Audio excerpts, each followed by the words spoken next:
Welcome to another episode of the S.E.M podcast.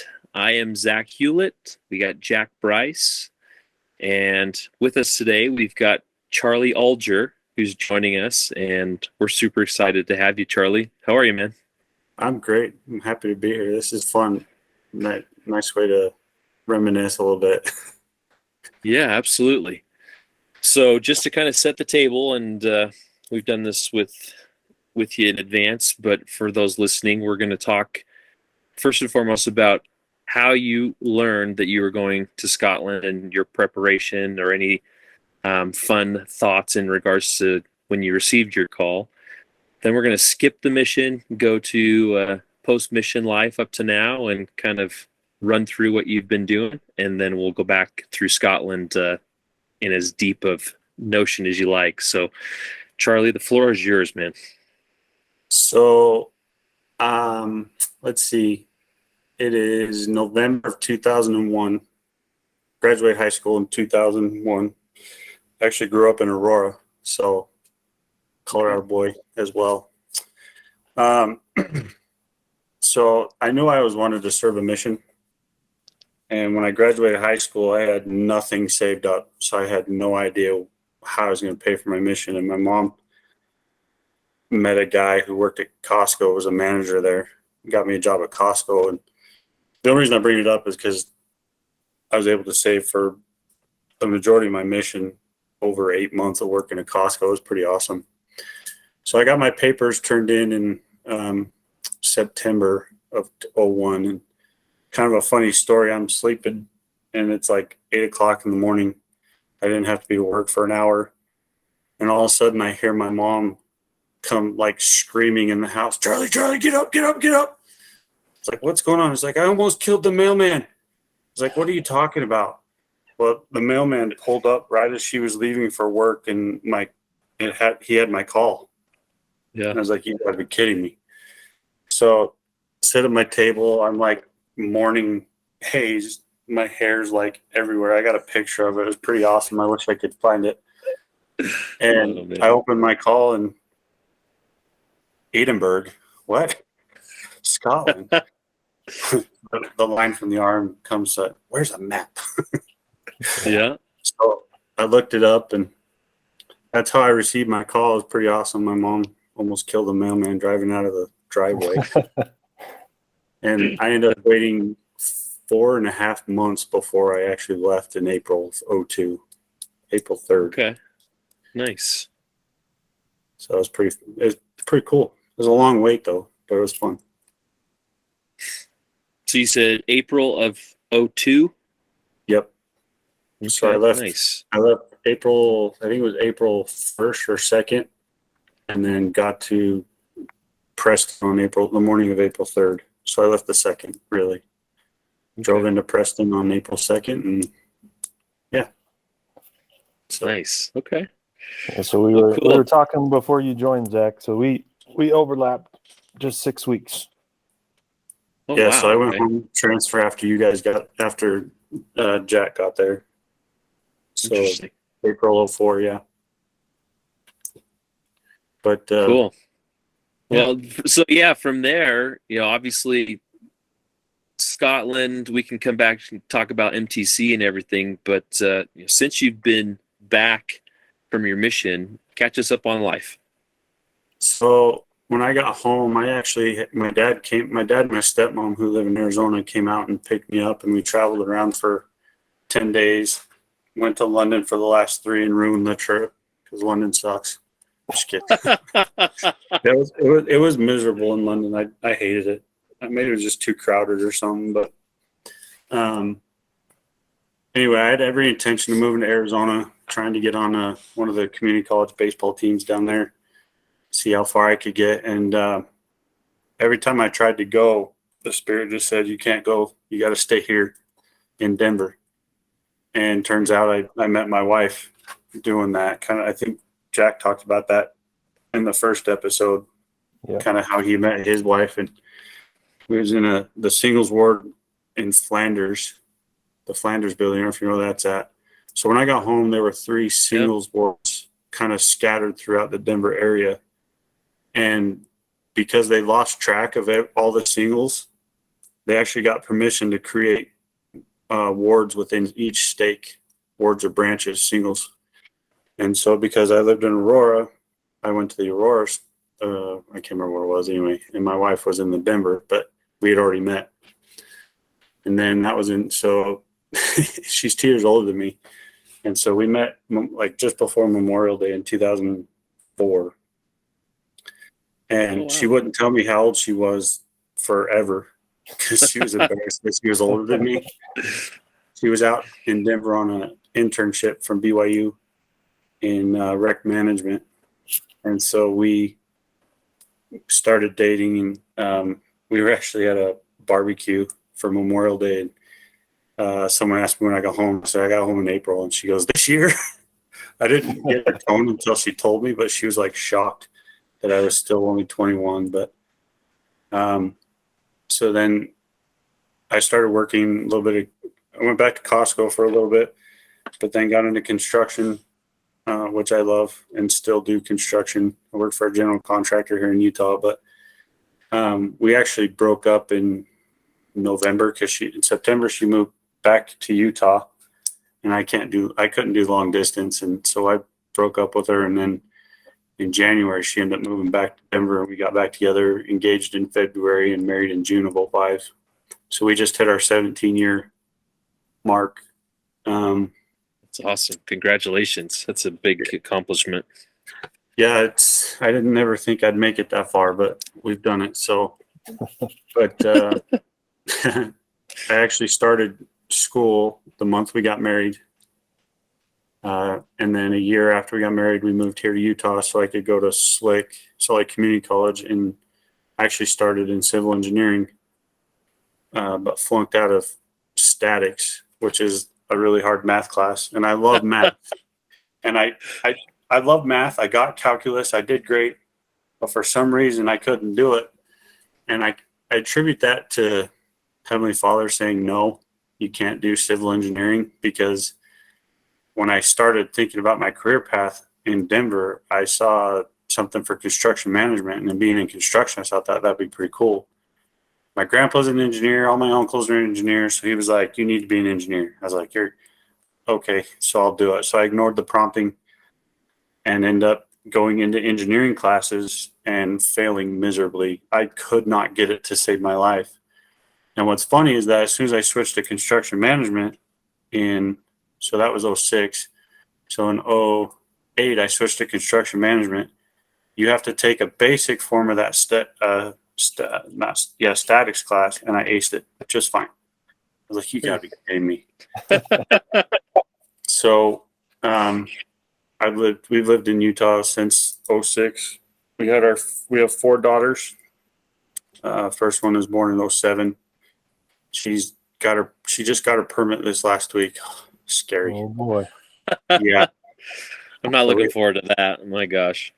It's so scary. I'm like sitting in the front seat just through the neighborhood, like freaking out, like white knuckling the door.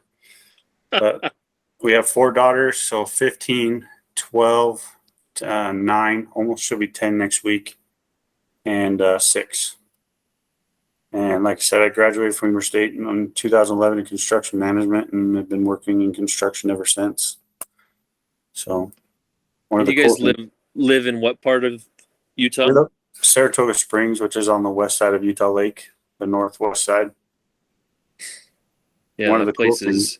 Yeah, place is exploding. Oh my gosh, you have no idea. I was telling Jack earlier that at one point I counted 70 homes under construction just in my neighborhood alone. A couple of years ago, it was insane. And is that construction projects that you're involved in, or just what you've counted going around? Just the houses in my neighborhood that were being built. I wasn't involved in those. I did build my house that I'm sitting in now, so I got to build that, which was fun. That's cool. We do.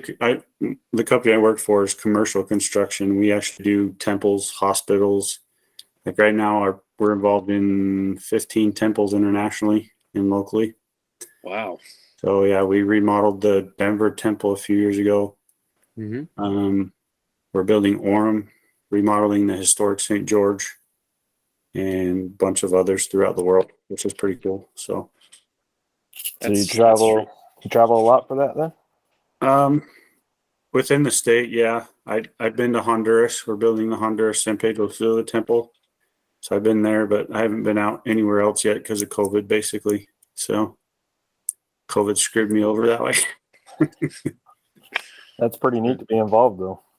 Yeah, it's pretty awesome. In 2012, I got to work on the Salt Lake Temple and a big shutdown, and we basically remodeled everything. So I've been in every room but one of the Salt Lake Temple, which has been pretty awesome. Wow. Yeah, not everybody can say that. That's awesome. Yeah, it's pretty. I really love construction. My ultimate goal is to, because right now I do all the scheduling for my company, so I'm not directly involved in a specific project, just a little bit here and there in every project. But I really want to manage and be a superintendent on a temple from finish to start. And I think I'll have that opportunity next year with Provo when we tear that one down. So, interesting. Yeah, it's real. I love temples. They're fun. Yeah, you know them inside and out. That's really cool. All right, so take us back if you want to start in the MTC, by all means. But take us back through your experience in Scotland, where you served, companions, and if you have stories along the way, we're just flies on the wall. We want to hear. Yeah. So we haven't talked to anybody who started under the Wilkinsons. So yeah. You're the first one. President Wilkinson's amazing. Every time I go to St. George, I actually go see and talk to him, go to his house and say hi. And yeah, but so when I got there, I started with Dave Munson. He's from Escalante. He was an amazing, he still is. He's a cool dude. He really taught me a lot, kind of pushed me to be better. I don't think I could have asked for a better trainer than Dave Munson. I started in Cambuslang, which is the south side of Glasgow, Rutherglen, Motherwell district. We were in the district with East Kilbride. I don't know if you guys know, but there's a butcher there, Steve McNally, and he had missionaries all the time. So he'd weigh us before dinner and after dinner to see how much weight we gained. And I think the record was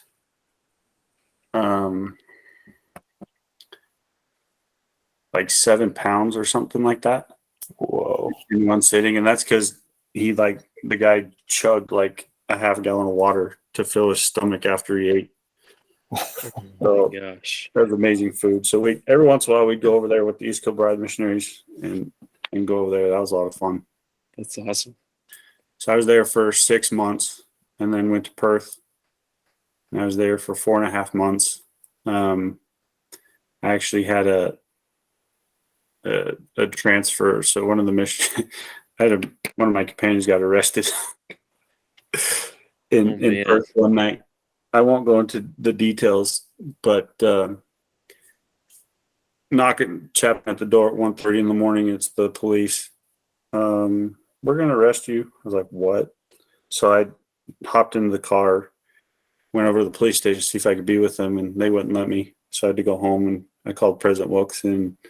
I was in the flat all day by myself. It was absolutely miserable. But oh man, yeah, it was not fun. And then my companion that got transferred in, him and I did not get along at all. In fact, he tried to tackle me one day after prayers to leave, and then I just pushed him into the wall and flipped him off and ran away. Yeah, it was. And he'd ask me all these stupid what if questions, and I was like, "Who cares, dude?" And he trained one of my buddies from. I don't know if you ever met McKay Miller. He was in my group. And he said, what was his automatic response was, get naked and go to sleep or something like that. Just all these stupid what if questions. Just something so inappropriate that would just shock him. It was hilarious. So I started enjoying that. I shouldn't have, but I did. It's like, what if your girlfriend didn't wait for you? Oh, well, right? Yeah. So I spent 4.5 months there, and then I went to Elgin, just in Inverness. And then I was there for 6 months, which was awesome. We had this lady there that we baptized in one of the rivers just up in the woods, which was pretty cool. Jane. Got a call about 3 years later, so it was '07. She died of a brain aneurysm in Tesco's. Like she just gosh. Tesco's. It was pretty sad. I actually still keep in touch with their sons. But that was pretty sad, but it was a fun area. We actually rented bikes one day just to ride around town, just to have fun. It was good times. And then from there, Elgin's a really pretty place. I remember being in that area as zone leader. I thought it was an awesome area. Elgin was amazing.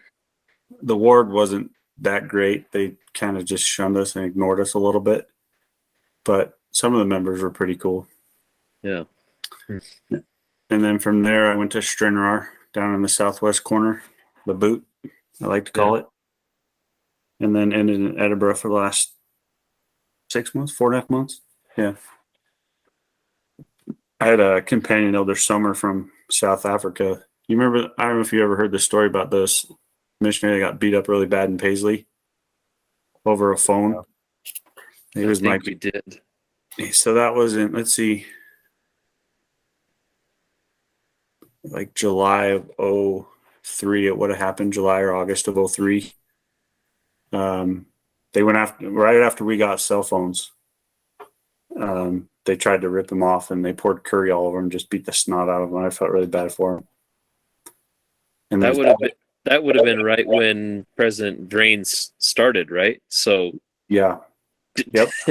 Did you have a conversation with President Vriens in regards to that? Because I remember President Vriens mentioning that, like, just for the sake of safety at one point.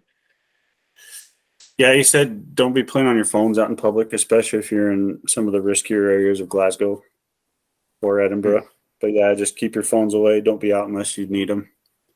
Just, yeah.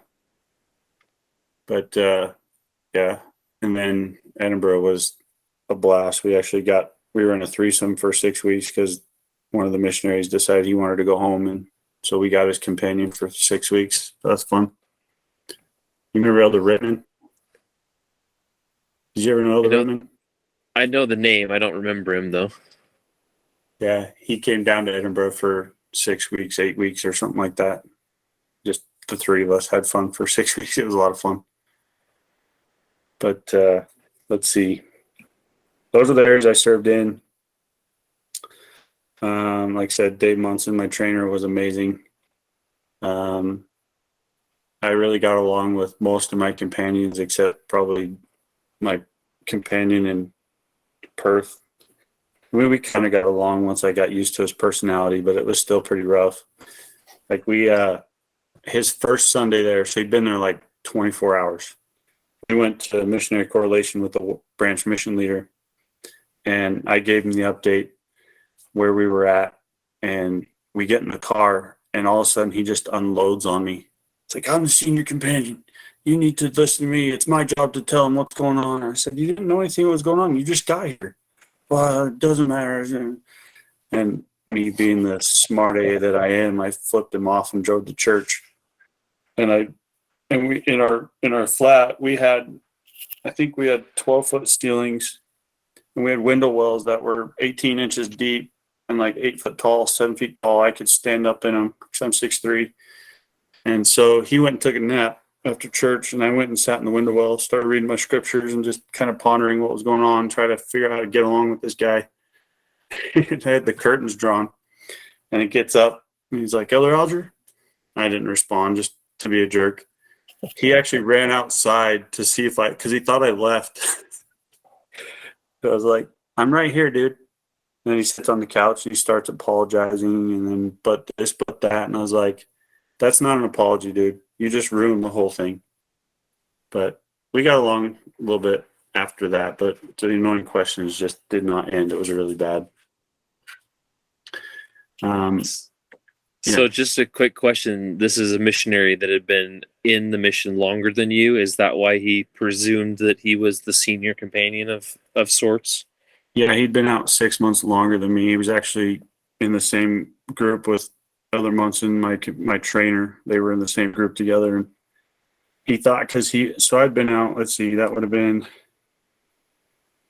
I'd been out 6 months, 7 months, and yeah, he thought he knew everything more. I was like, you've been there 2 days. You don't know anything that's going on in the area. What do you expect?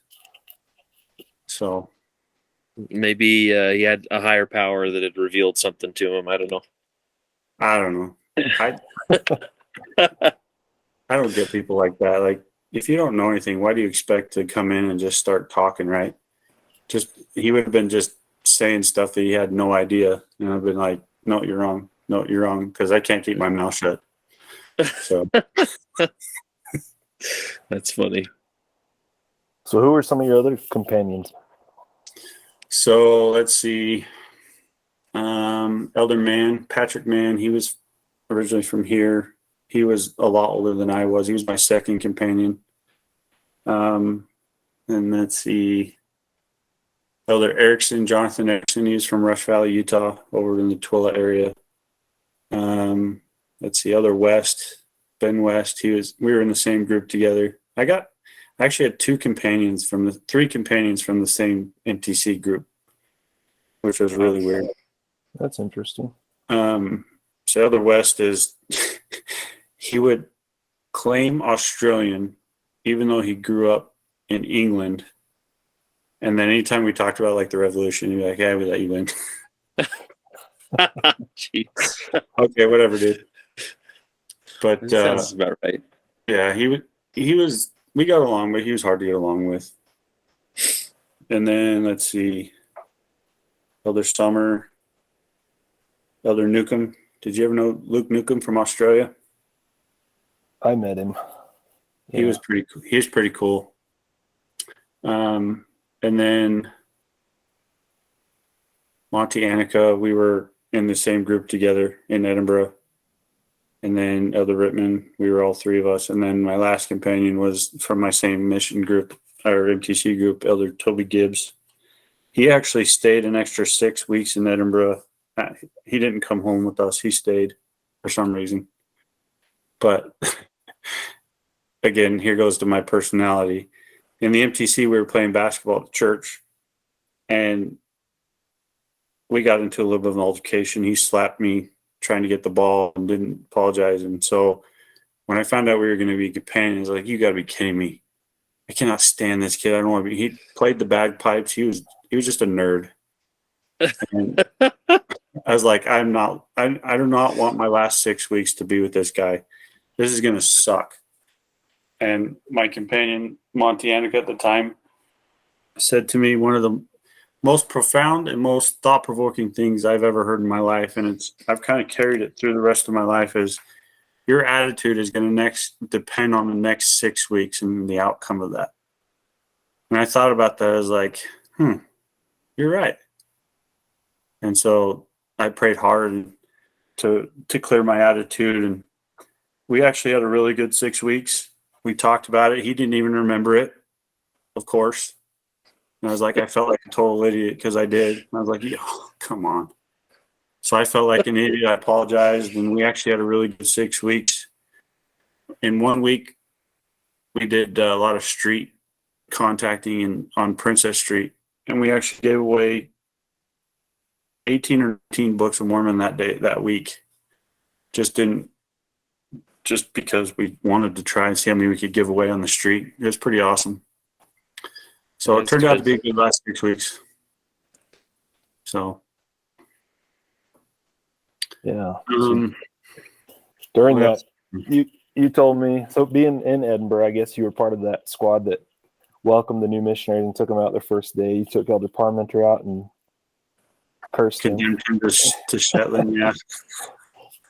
Yeah, I condemned him to Shetland, I think, because I took him out tracting, and he's like, where do I not want to go? I was like, yeah, you don't really want to go to Shetland. That's a long way away, and I've heard it's a treacherous boat ride, and that's where he ended up going.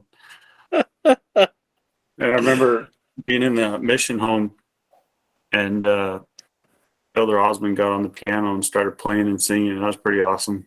while we were waiting to go out. That was pretty cool. Yeah, both those guys are on our list to get on this show. So I remember seeing them at the Vriens homecoming up in Salt Lake, and it was surprising they actually remembered me. I was like, I talked to you guys like once on your first day in the mission, and I was like, oh, good for you. So, let's see, what else do you want to know? What did you see as far as a transition in the mission from the Wilkersons to the Vriens when they came in? Did you see a big difference, or was it pretty much just status quo? I didn't see a lot of difference just because I like to do my own thing. I'm pretty focused because I've got ADD, and so I'm pretty one-track mind, just get my work done, right? Yeah. But there was a big difference between President Wilkerson and Vriens. In President Wilkerson was very black and white, letter of the law, and President Vriens was more of the spirit of the law, I thought, but he still expected a lot. I remember in my first interview with him up in Aberdeen, he says something, he goes, you better do it or I'm going to kick your fanny. And I said, President, you can't say that here. He's like, what? And so I explained to him what that meant. He's like, oh, well, thanks for telling me. I was like, yeah, you got to be careful with that one when you're out in the public talking with the Scots, because it doesn't mean the same thing in here as it does in America. So beware. He's like, is there any other big ones I need to know? Like, yeah, pants or underwear, they're called trousers. So, but that makes me feel better because I made that mistake, and now I feel better to know that he preceded me. So that's good. Well, at least he did it with me instead of with a whole like ward of Scots and just completely embarrassed himself. State conference or something. Seriously, oh man. But that was a good time. But that's a good story. I like that. I think I laughed more with President Vriens, especially in interviews. We laughed more. But with President Wilkinson, you could always feel, no matter what you did, you felt his love, whether he was reprimanding you or not. Because when I got my British license, I had all my lessons done in Perth. I had my test booked, and they transferred me up to Stranraer, and I forgot to cancel my test. So I called President. I said, my test is in Perth and I can't cancel it. Can I go? And he just lit into me like, how dare you? And you're going to interrupt the work for a day to go take a test in Perth. And so we had to jump on the 2-hour train ride down to Perth to go take my test. He was not happy about it. Oh, man. That's an honest mistake. My gosh, you got a lot going on. I'm forgetful. So I should have wrote it down. I was always kind of disappointed that I missed being under President Wilkinson, because growing up, I watched Tyler, a Real Hero, like every Sunday. Mm-hmm. And I was like, man, that could have been my mission president. Yeah, he actually hasn't. President Wilkinson actually has an elevator in his house for Tyler, which is pretty cool. So cool. Yeah. Yeah, but I remember President Vriens, like right when I got to the mission, he's like the introductory interview. He's like, I'm just a big marshmallow, elder. And that's kind of the way it was. He did, after I'd been out maybe about a year, he got a little more strict because he had to send one elder home. But yeah, it was definitely more spirit of the law. President Vriens. Sister Vriens was an amazing cook. I missed her cooking when I left. What was the favorite meal that she made for you that you recall? It was the baked goods. It wasn't a meal. It was the baked goods she would bring to Zone Conference. I don't know if she did that for you guys, but early on she would bring like brownies and cookies. I don't think she ever did that when she clearly gave faded. faded out of that. she gave us like a cooking demonstration as part of his own conference, like as a rotating session. Oh yeah. And she had like all these expensive ingredients. She's like, you'll have to splurge a little to get this, but it's worth it. And I'm like, we live on 3 pounds a day. I'm buying dollar pizza from Tesco, not $5 sour cream. So one of my favorite things to do is go to Asda and get to create your own pizza. Did you ever do that? I can't say I did. No. So if you went back to the deli in Asda, you could go get they create your own pizza, put whatever you want on it, and they'll make it for you. Man, how did I not know about that? Yeah, So, that should have been a mission secret that was shared amongst generations. right. So I had so my second companion was hungry, and he drugged me to Asda on a Sunday, and he got one. He paid for it later because he put mushrooms on it, and he didn't let them cool, and he put it right into the fridge, and he ate it later, and he got food poisoning so bad. I was like, see, that's what happens when you go to a store on Sunday. I gave him such a hard time for it.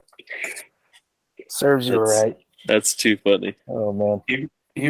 He's a funny character. He would do some really weird things that I was just like, what are you doing?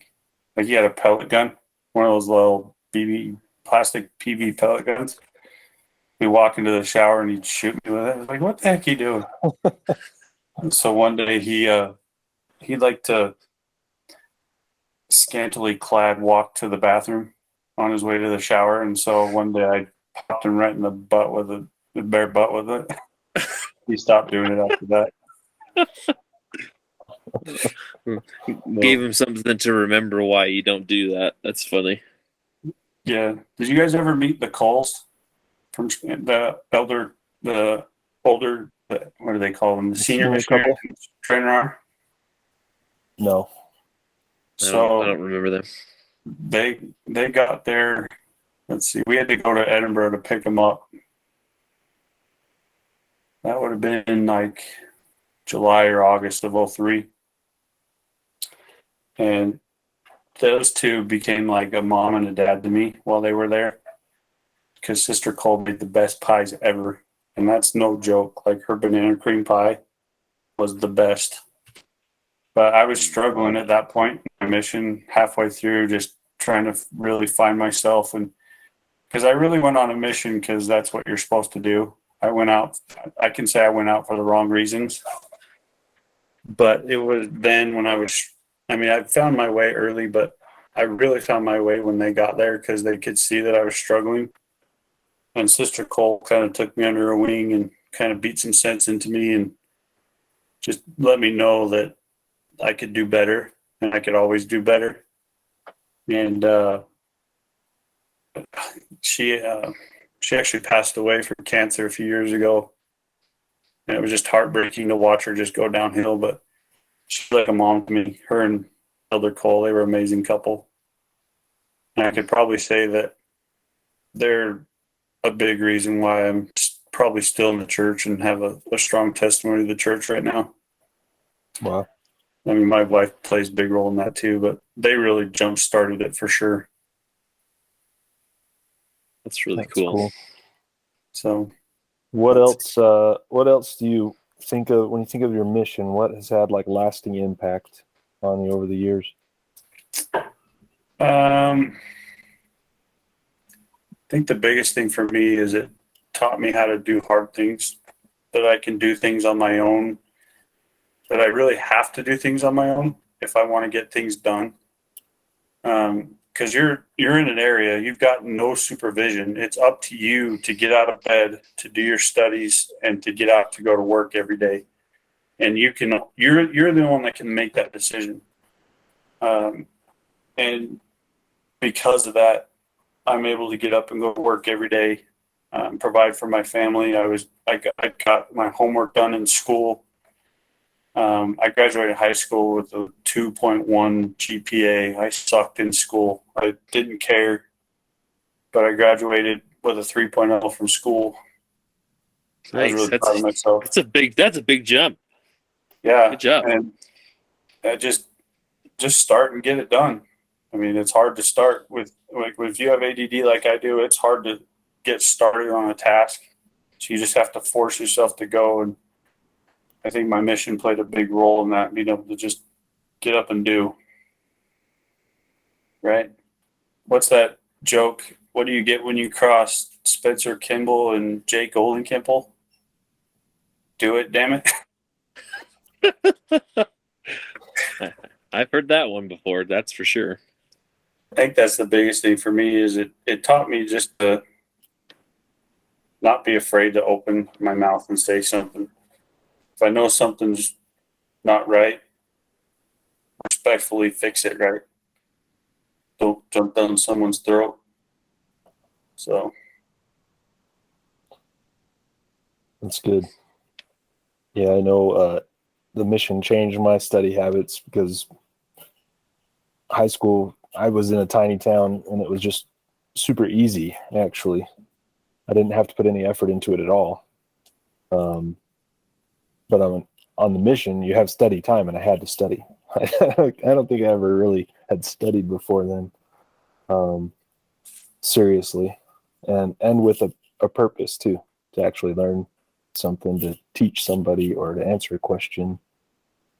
So yeah, those habits carrying in to education afterwards, that's a pretty big deal. yeah, the right way to study, right?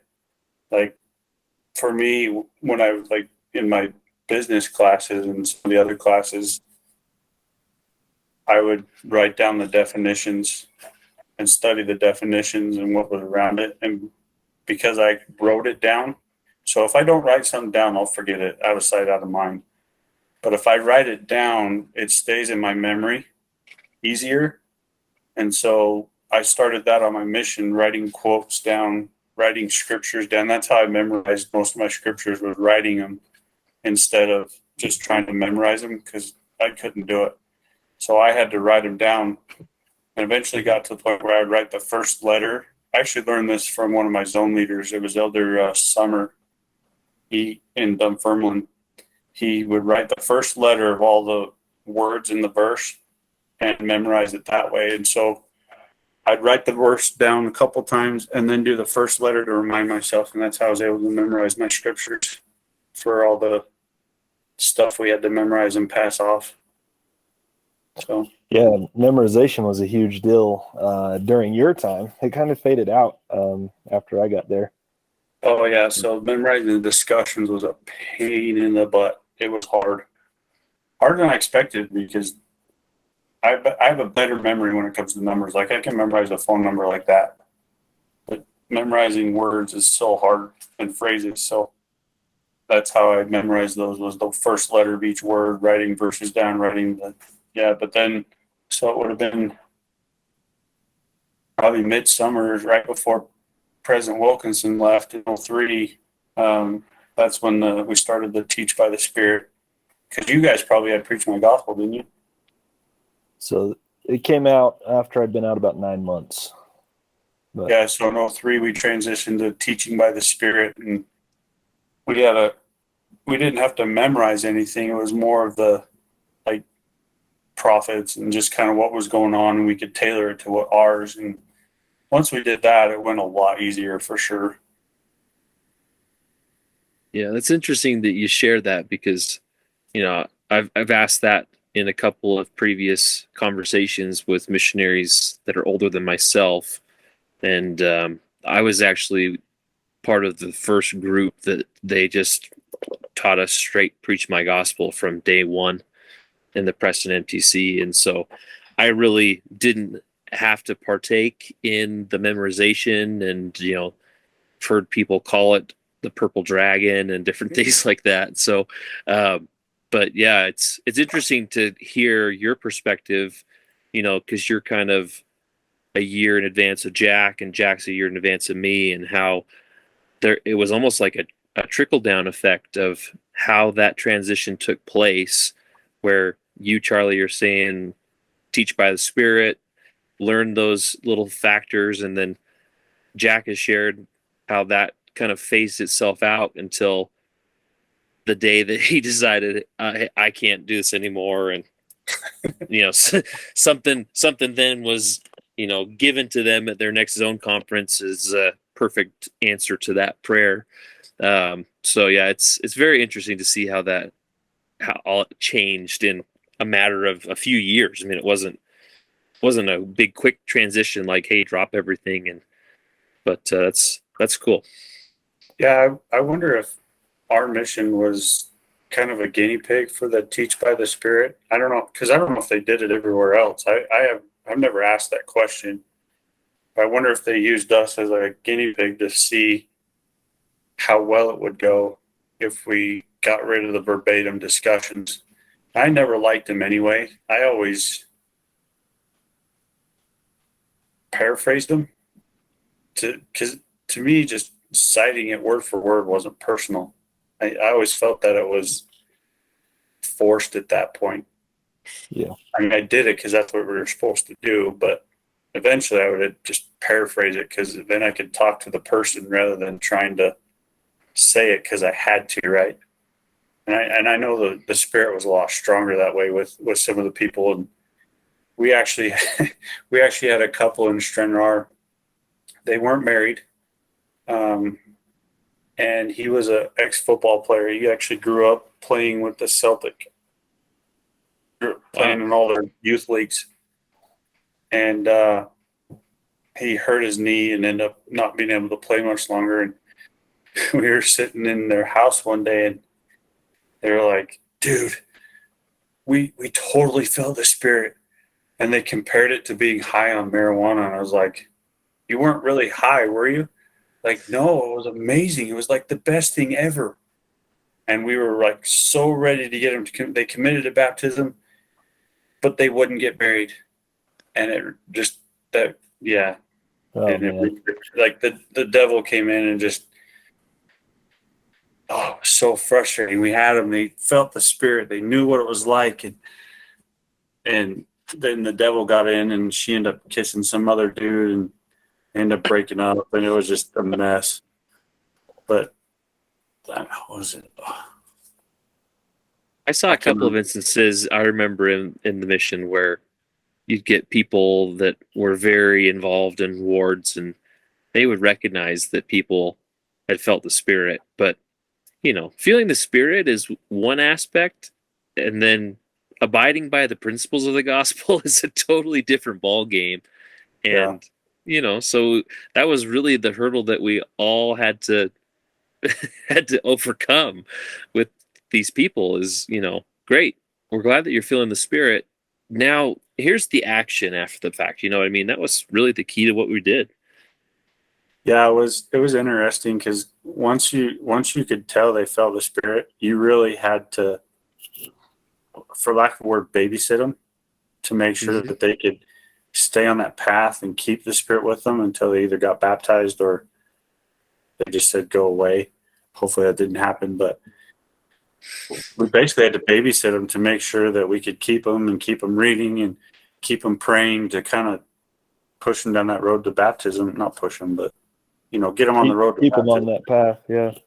Yeah, and it was so frustrating. They would feel it, and then they let Satan come in and just distract him, and it's like, we're so close. Yeah. I guess that was a testimony builder to me is even, you're in the first discussion and telling the story about Joseph Smith and the first vision, and always something would happen. The spirit starts to come in, and then the TV randomly turns on, or your kid busts into the room with all his whole football team, or like Satan does everything he can to just derail that. So.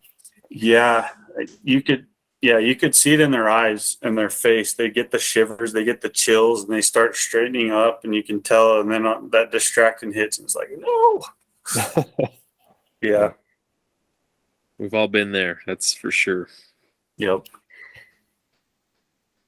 So, was there any other anything that you recollect on with regards to Scotland and some of the things that you experienced there that really changed your outlook on life and, like you talked about, built your testimony for where you are today? Let's see. So this is a hard story to tell, so bear with me for a minute. When I left on my mission, it's mostly embarrassing. It's not going to make me cry, I don't think, but it's just kind of embarrassing. There were some things that I didn't fully clear up with my bishop before I left. And then the missionaries do it all the time. They think they're okay. And so for the first 2 weeks, I was miserable. I didn't feel homesick, but the spirit wasn't there. I would lash out at my companion because I was ornery. And I'll love President Wilkinson for this forever. And we drew a bond because of this. I got up one morning and I just broke down. I couldn't take it anymore. I'd had enough. And I called President Wilkinson, told him everything. And I was like fully ready to get sent home. And he listened. He let me cry. He let me just get it out. And there was no judgment in his voice, like most bishops do, right? There was no animosity. He said, "Okay, good job. Thanks for calling me. Write your stake president and your bishop a letter. Tell them everything that happened, and then forget it and move on." And once that happened, and once I was able to get that all cleared up, everything, it was like night and day. The work went better. We met people. My companion and I, we got on the same page. And it was, to me, that was like a turning point in my life, because I could have just gave up and went home, right? And just said, "I'm done. Screw this." But I didn't. I stuck through it. And it's probably the best thing I ever did to make sure I had the spirit with me for the rest of my mission, because it would have been a miserable 2 years if I didn't. That's probably the biggest thing for me to take away from that, is just making sure I stayed worthy of the spirit so that I could find people. And if I didn't do that, I don't know what would have happened the rest of the 2 years. Yeah, that's powerful. Thanks for sharing that. Right in line with what we've been counseled to do by President Nelson now, right? Like, find the joy of daily repentance. Yep. Which I need every day, right? We all do. Yep. So, let's see. One of the coolest things we did when I got to Stranraer, we went over to a place called Port Patrick, which is on the very west coast of the Boot, in the middle. On a clear day, you could actually see Ireland if it was clear. But we went over and we saw just the view from there over the ocean through everything was just, that was awe-inspiring to me, because that just, I mean, the beauty of Scotland is like second to none in my opinion. Just the green and the hills and the openness once you get out of Edinburgh and Scotland, or Edinburgh and Glasgow, and how open it is to me, like, I love being in the middle of nowhere with nobody. I like to be there. And if it were up to me, we'd be in the middle of nowhere living in a house right now. But just seeing that was just peaceful as well. They actually did a rescue training show with some of the Navy helicopters and stuff right off the coast that day. It was pretty fun. Wow. Have you been back since? No, we were actually going to go 2 years ago for our 15th anniversary, and then COVID hit and messed that up. Dang. But no, I really want to go back so bad. I miss it. So We all miss it. That's why we're talking about it. yeah, I'm glad you guys are doing this, because I was talking to President Wilkinson a couple of months ago, and he's like, "Who do you keep in contact with?" And there's like a couple that I do, and it's really sad that I don't keep in contact with more. I just like it's so busy, Yep. and we forget about the good stuff, right? We're so concentrated on getting our kids to the next event, going to work, and we forget the good times and that brought us joy, that can still bring us joy, right? Yeah. At least All the that's building blocks that led to where you're at now. Oh yeah, for sure. I know for a fact that if I didn't go on my mission, my wife would not have married me, because she said that flat out. I wouldn't have even dated you if you didn't go on a mission. So I'm grateful that I went on a mission for that. Well, with that being said, Charlie, is there anyone in particular as we move forward with this fun project that you'd be hard pressed if you didn't hear from them, that you want to, call them out, invite them to participate, that, and then obviously once we get this out and published, you can share it with them so that they can hear it from your mouth. Dave Munson, my trainer, for sure. I'd love to hear. He had some good stories. We were actually chapping one day, and we met, and this lady let her dog just run out the door. And then all of a sudden I feel this big old pinch on the inside of my left leg. And the dog just flat out bit me. But luckily she got the bottom of my garment leg, and so didn't break any of the skin. But President Wilson made me go to the ER anyway to get a tetanus shot or something, because I was like, it didn't break skin. No, it doesn't matter. You need to go. But he's got some good stories. One of my second to last companion, Monty Annika, he'd be fun to hear from him. But he's not on Facebook or anything, and I haven't been able to get a hold of him in a while. So I'll have to figure out how to get him involved. The beauty of this is that somebody listening has his contact and will get us in touch. I have his phone number, but he won't return my calls or text anymore. It's kind of annoying. He's Canadian. And then Mark McCormick, he's 01 to 03, so he'd be a really early one. He's a cool guy. You guys he runs a company out here that does basketball hoops and hardwood floors called ADP Lemco. It's pretty cool. They put all the basketball hoops in the churches. If you look on the logo, it says, at least out here anyway, it says ADP Lemco on it. He played football at Utah, and halfway through the mission, he was sent home to have back surgery and then came back out. And so I met him.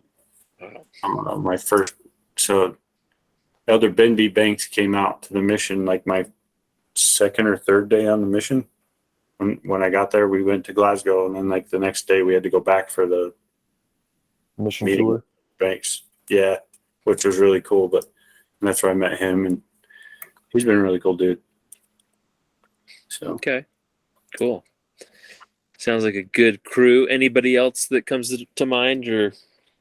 There's a lot of guys that I could spout off. McKay Miller, he was in my mission group. Let's see who else. Jonathan Erickson, one of my other companions. Elder Summer, one of my companions, the South African that lives in England. Oh, did you know Elder Sariato? Yeah. Kofi, yes. Yeah, I'm friends with him on Facebook. He's pretty cool. He still lives in England. He's on our future participants list, so you will hear from him for sure. Yeah, I'd love to hear from him. Yeah, those are the ones I can think of right now. So that's great. Yeah, Charlie, go ahead. Thank you. No, we really appreciate you taking time just to go down memory lane with us a little bit and think about the highs and the lows and the good times and some of the rough times. But as I've said before, and I'll say it a million times more, Scotland was our refiner's fire. It was an opportunity for all of us to go through something that we couldn't have gone through anywhere else, and in such a beautiful place with amazing people, both within the mission as well as those that we served amongst. And so we really appreciate you taking time, and we will certainly let you know as we get this out that you can share it with those that you have called out tonight, and we'll do our best to continue to funnel this out amongst the masses until we get in touch with as many as we can. Yeah, it'd be fun. You should get President Wilkinson on. That'd be fun. Hey, send it over to him. We'd be happy to have him. Obviously for me, I had no interaction with him. Jack had a little bit before. Oh no, President Vriens. That's right. So we both missed him, but yeah, we'd love to have him on, and he can talk us over his time there. That'd be really cool. We actually do every once in a while. One of the guys, he'll set up a Zoom call, and we'll do small groups of like 3 or 4 of us, and we'll get on and talk to Sister Vriens every once in a while. So, oh, really? That's cool. Yeah. How's Sister Vriens and President Vriens doing? I heard he was going downhill though. Yeah, we've heard a couple of conversation points from people who have seen them more recently. I don't know that it's been within the last year or two with everything that's been going on. Obviously, we've heard President Vriens is having some memory issues, but interestingly enough, he's still pretty crisp once in a while, so it kind of comes and goes. Sister Vriens, we understand, is kind of on the early stages of that too, but from what I understand, she's still doing what she does best, and we have reached out to her. I'm going to call Sister Vriens out. Please return my phone call. I would like to make sure that we can get you on here and talk to you, and people would love to hear from you and President Vriens in whatever capacity you'd give us. So, yeah, I haven't talked to him or seen him in a few years, and I hate that, but it's been a while. But I've heard that he's not doing that great, but maybe he's doing better than I thought. I hope anyway. Yeah, we all hope that. That's for sure. Well, Charley, thanks again. We really appreciate you, and hopefully we'll connect with you in the future. One other thing that Jack and I have discussed is if you have companions that are feeling a little bit shy, we'd love to have you on as a guest co-host to make somebody feel a little bit more comfortable in the conversation and talking to someone they may know better than Jack and I. So we'd be more than happy to have you back in the future as well. Yeah, anytime, let me know. It's been fun. Awesome. For those of you listening, if you'd like to be a guest on the podcast, feel free to send us an email. The email address is SEMpodcast@51spylaw.com, or you can visit our website, 51spylaw.com, and fill out a contact sheet. Just the same. We would love to hear from you. Charley, thanks again. Hope you have a great rest of your night. We'll talk to you soon. You too. Thanks, guys. Thanks. Yeah. See ya.